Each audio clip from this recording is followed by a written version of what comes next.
A atração a seguir é recomendada para todas as idades.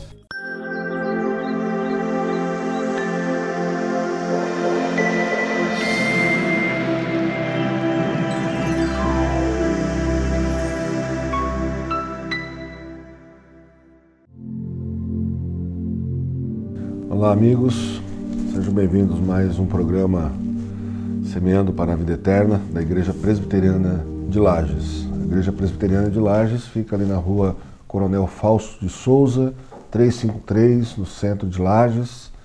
As nossas programações são aos domingos, às 10 horas da manhã a escola dominical e às 19 horas o nosso culto a Deus. São todos convidados, culto público. Nós queremos agradecer também a possibilidade de fazer esse programa aos nossos patrocinadores, a loja Cadillac, que fica ali na rua Aristiliano Ramos, 52 no centro, da nossa irmã Gesana, e ela tem a exclusividade das marcas Coach, Fórum e Schutz, e também da Clínica Vida Nossa, número 638 da Correia Pinto, da rua Correia Pinto, no centro.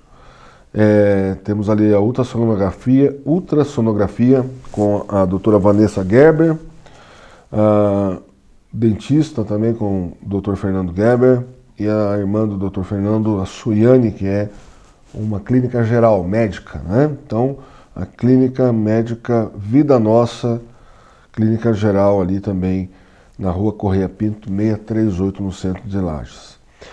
E nós estamos hoje com a falta do nosso querido presbítero Fernando Gerber, que teve que viajar para Curitiba, faleceu o seu sogro, né? O senhor Mário Diogo Aleixo, o pai da Vanessa Gerber, esposa do nosso presbítero Fernando Gerber. Então, desejamos aí as nossas condolências, né? Os nossos mais profundos desejos de que Deus esteja abençoando, consolando as famílias, né? Então nós vamos orar ao nosso Deus pedindo a orientação dele e também o consolo para a família que está em luto.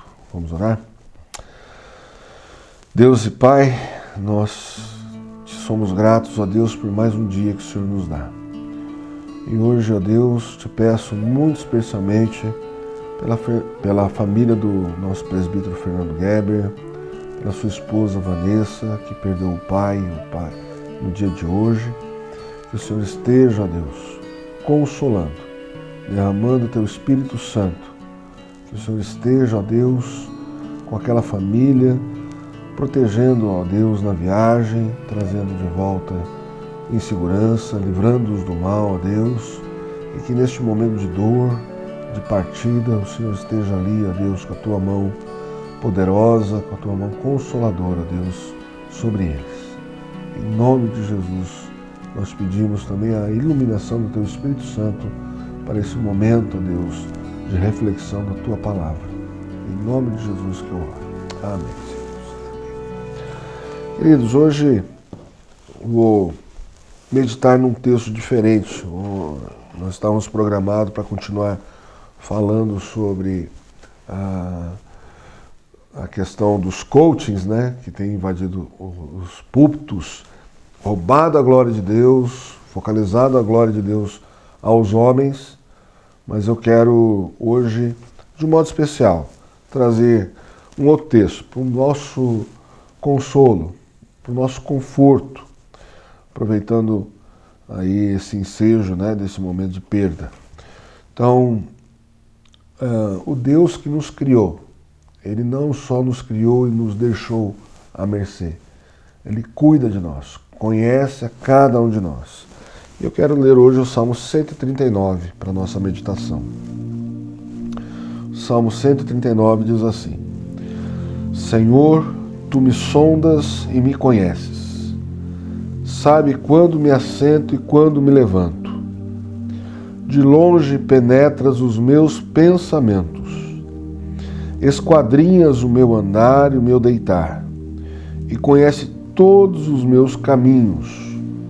Ainda a palavra não me chegou à língua, e tu, Senhor, já a conheces toda. Tu me cercas por trás e por diante, e sobre mim pões a mão. tal conhecimento é maravilhoso demais para mim. É sobremodo elevado. Não o posso atingir. Para onde me ausentarei do teu espírito? Para onde fugirei da tua face? Se subo aos céus, lá estás. Se faço a minha cama no mais profundo abismo, lá estás também. Se tomo as asas da alvorada e me detenho nos confins dos mares, ainda lá me haverá de guiar a tua mão, e a tua destra me susterá. Se eu digo, as trevas com efeito me encobrirão, e a luz ao redor de mim se fará noite, até as próprias trevas não te serão escuras. As trevas e a luz são a mesma coisa, pois tu formaste o meu interior. Tu me teceste no seio de minha mãe. Graças te dou, visto que por modo assombrosamente maravilhoso me formaste. As tuas obras são admiráveis, e a minha alma o sabe muito bem. Os meus ossos não te foram encobertos, quando no oculto fui formado, e entretecido como nas profundezas da terra. Os teus olhos me viram a substância ainda informe, e no teu livro foram escritos todos os meus dias, cada um deles escrito e determinado, quando nenhum deles havia ainda. Que preciosos para mim, ó Deus, são os teus pensamentos, e como é grande a soma deles. Se os contasse, excedem os grãos de areia. Contaria, sem jamais chegar ao fim. Tomara, ó Deus, desse escabo do perverso. Apartai-vos, pois, de mim, homens de sangue. Eles se rebelam insidiosamente contra ti, e como teus inimigos falam malícia. Não aborreço eu, Senhor, os que te aborrecem, e não abomino os que contra ti se levantam. Aborreço-os com ódio consumado. Para mim, são inimigos de fato. Sonda-me, ó Deus, e conhece o meu coração. Prova-me e conhece os meus pensamentos. Vê se há em mim algum caminho mau e guia-me pelo caminho eterno. Amém. Amém. Queridos, um dos pilares do pensamento reformado, que a nossa igreja é adepta, né? Segue essa teologia chamada reformada, um dos pilares se chama o reconhecimento da nossa pecaminosidade. É um dos pontos do calvinismo chamado, né? É a depravação total. O que é a depravação total? É não que nós somos tão maus que nós não consigamos conviver um com o outro. Conseguimos. Só que a mancha do pecado, ela atingiu todas as áreas da nossa vida. Todas as áreas. Então, por mais boa intenção que nós tenhamos no nosso coração, se ela não estiver direcionada a Deus, à glória, se ela não estiver também com a direção da sua palavra, do seu Espírito Santo, por mais inocente que seja a pessoa, por mais bondosa que seja a pessoa, ela está manchada com pecado. E isso leva para longe de Deus. Isso leva a caminhos que nem mesmo nós conseguimos nos reconhecer muitas vezes, né? Então, esse salmo de Davi, que o Davi escreve, né, o rei Davi escreve, ele começa dizendo algo muito profundo. Ele fala assim: Senhor, tu me sondas e me conheces, né? Então, esse sondar é algo que não está na superfície. Deus não nos conhece de nos ver, de nos perceber atuando. Deus nos conhece na profundidade, né? Então, quando você fala em sonda, né, o que é uma sonda? A sonda é aquilo que vai na profundeza, né? Aquilo que está escondido, está por baixo. Então a sonda, ela penetra, ela vai aonde nós não vemos. Então nós usamos essa imagem para a gente perceber que Deus, ele nos conhece muito mais do que nós mesmos. né? Nós temos várias profissões aí nessa área do campo da psicologia, da psicanálise, e que às vezes nós precisamos, são instrumentos que Deus deu de conhecimento ao homem para buscar um conhecimento de si mesmo, né? Então nós não somos contra nenhum tipo de ciência nesse sentido, mas nós percebemos que esse tipo de abordagem psicológica ou psicanalítica, ela busca a entender o que é que aquela pessoa está passando, o que o ser humano está passando. E muitas vezes não é muito fácil, muitas vezes são anos, né, de terapia, anos de tratamento para se chegar a algum caminho de ajuda, né? Então quando nós vamos para a palavra de Deus, Deus já sabe disso, já expõe isso, né? E muitas vezes, quando nós percebemos o cuidado de Deus, o conhecimento de Deus sobre nós, aí que nós podemos entregar a nossa vida a Deus, colocar nas suas mãos, pedir que Ele esteja nos revelando. Muitas vezes nós temos conflitos internos, nós fazemos coisas que nós não entendemos o quão mal nós podemos ser, não é? Por mais que nós sejamos boas pessoas, bons maridos, boas esposas, bons filhos, mas ainda assim, a questão do pecado deturpou as nossas relações. Primeiro, a nossa relação com o próprio Deus, né? Quando nós vemos aquela descrição no Éden da queda, né? A primeira coisa que se rompeu foi a relação com o próprio Deus, né? E a relação de um ser humano com o outro, né? Se acusa um ao outro ali. Então, o pecado, ele age dessa forma na nossa vida. Ele rompe relações. E quando ele rompe a relação com o próprio Criador, nós nos perdemos de tal maneira que nós começamos a buscar nos entender, e isso não é possível mais. A nos conhecer, isso não é possível mais. Por quê? Porque aquele que nos criou de uma forma tão maravilhosa, tão perfeita, é Ele só que vai nos dar essa noção, essa completude, esse sentimento de completude, né?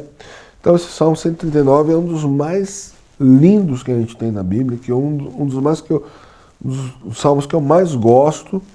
E confessar para vocês, quando eu lia esse salmo, né, anteriormente eu li esse salmo, quando eu chegava aqui no versículo 19, dizia assim: tomaram a Deus desses cabo do perverso, apartai-vos, pois, de mim, homens de sangue, eles se rebelam insidiosamente contra ti, e como teus inimigos falam malícia.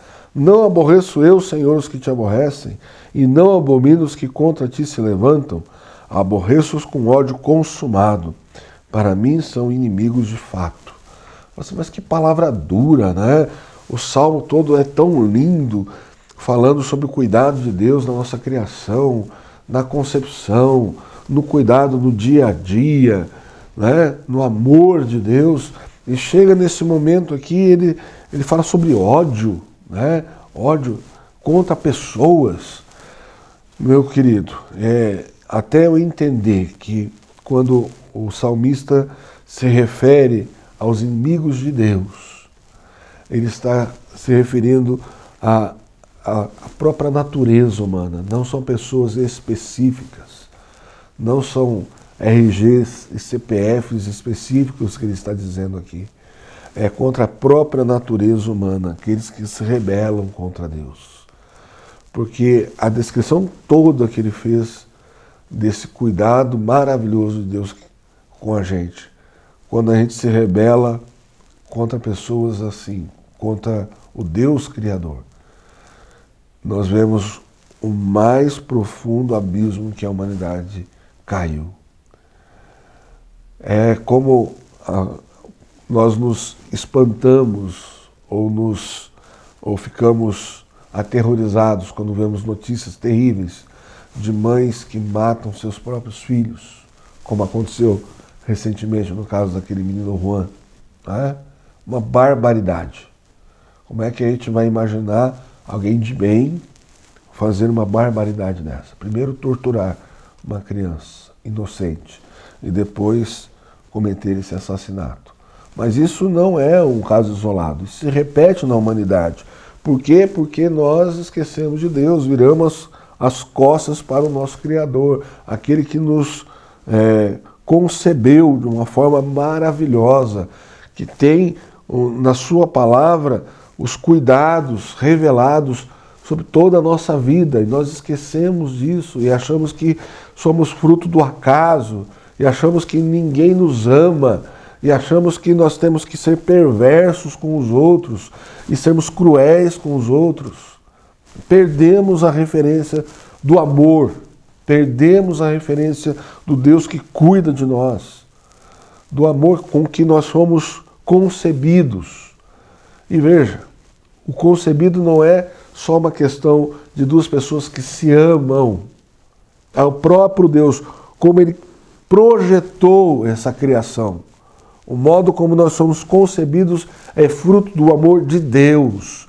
Mesmo que a tua vida tenha sido uma vida perversa, mesmo que a sua concepção tenha sido ao acaso, sem querer, não planejado, não existe essa.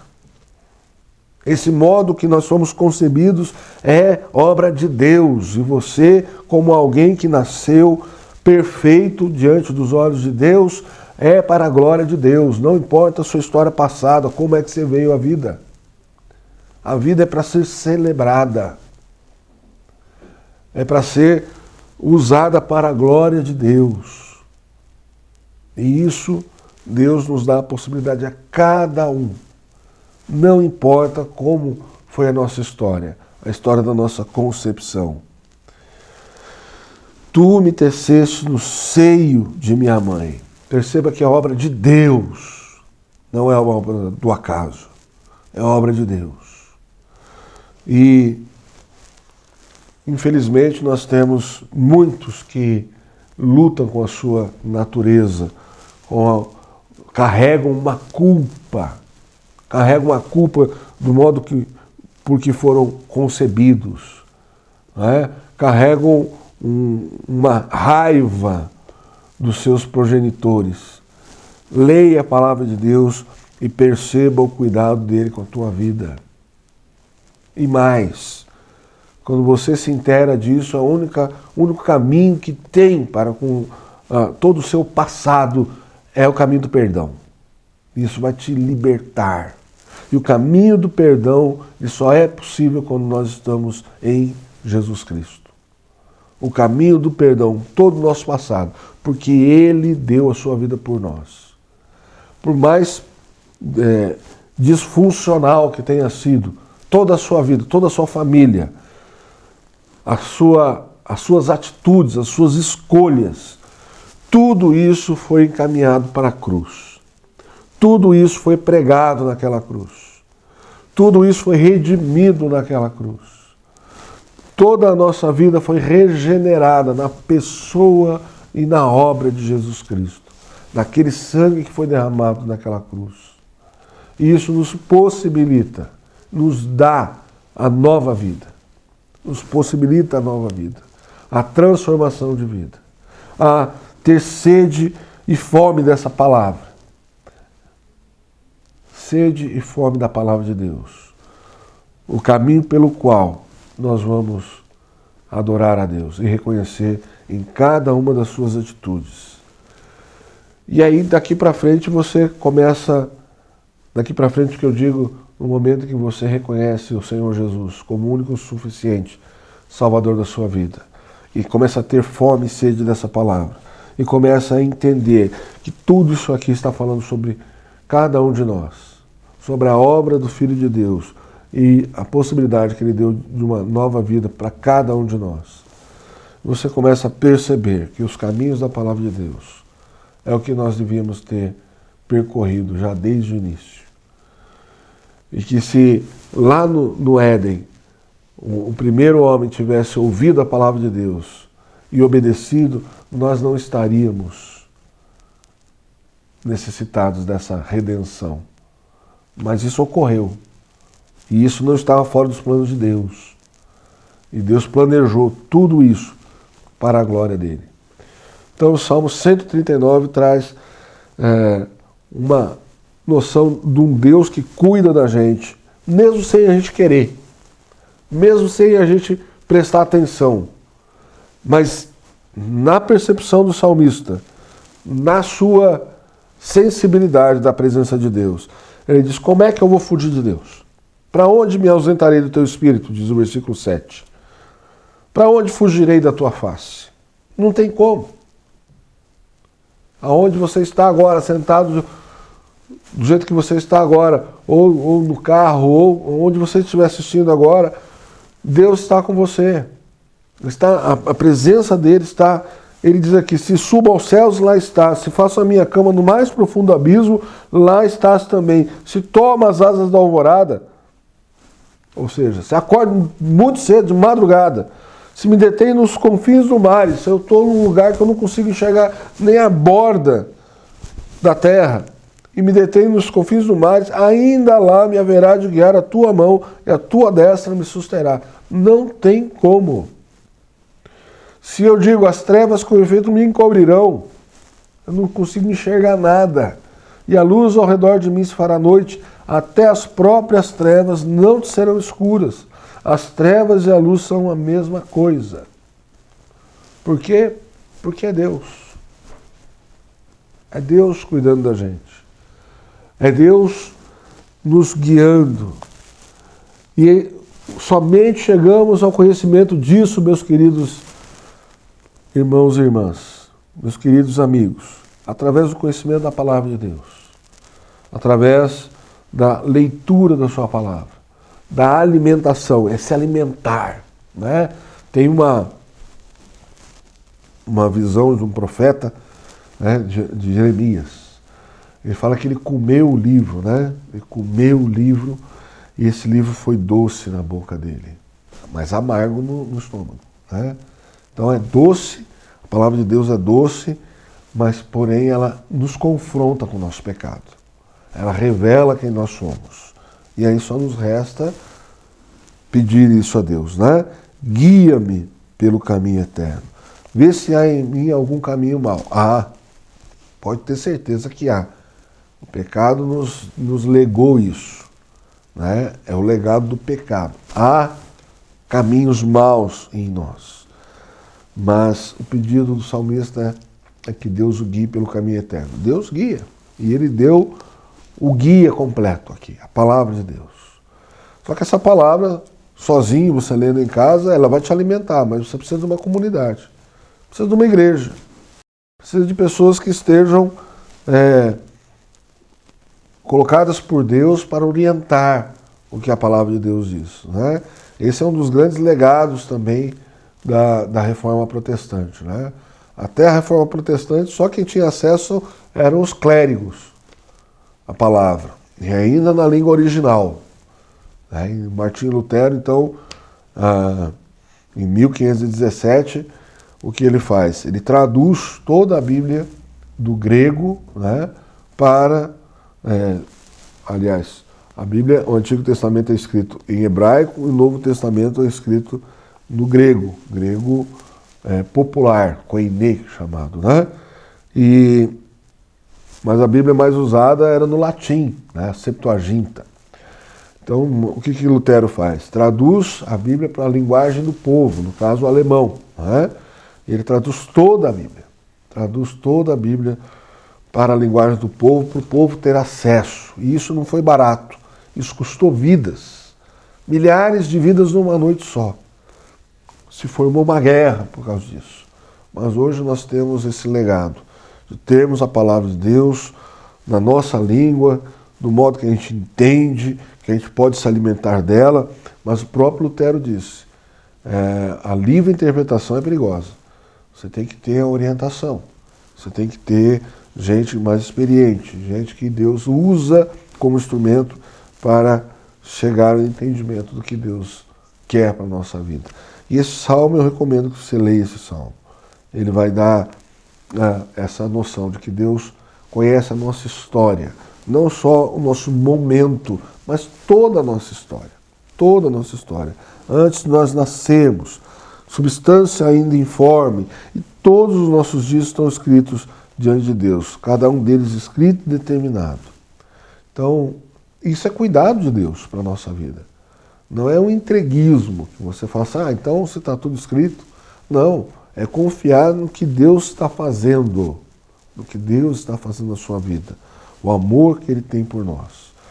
Então eu queria trazer a reflexão nesse Salmo, Salmo 139, Deus onisciente e onipotente, o Salmo de Davi que fala sobre o amor dele com a sua criação, que somos nós, e o cuidado que ele teve até a encarnação do seu Filho Jesus, entregando a vida por nós. Que Deus abençoe, continue derramando a sua graça sobre o seu lar, sobre a sua vida, que Deus esteja cuidando, como Ele está cuidando de você, dos seus queridos, dos seus familiares, e ore a Ele. Ore a Ele pedindo a orientação, entregue a sua vida, se você ainda não entregou a sua vida a Jesus. Faça uma oração dizendo, Senhor, nas Tuas mãos está a minha vida. Eu creio no Senhor como Filho de Deus, o único e suficiente Salvador. Aquele que disse, eu sou a verdade, o caminho e a vida.